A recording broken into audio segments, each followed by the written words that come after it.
hedder Julie. Og jeg hedder Karen. Lørdag den 17. september, der cykler vi til Paris. Og det er en tur på 1200 km, så vi regner med at tage 7 dage og giver et vist antal gnavesår og andre ting, vi må tage med. Det bliver ikke rart.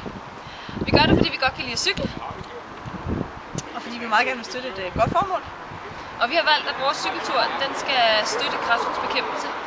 Og vi har valgt kræftens bekæmpelse, fordi vi begge to har haft kræft tæt inde på livet. Jeg har mistet min far. Og jeg har mistet min mormor.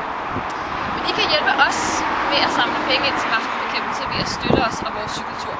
Og vi vil uploade retninger for turen og billeder og videoer. Ikke sådan af gnavesår og alt det der, men gode ting. Og vi håber rigtig meget, at I vil følge os og hjælpe os med at samle penge ind til turen. Og vi ses derude.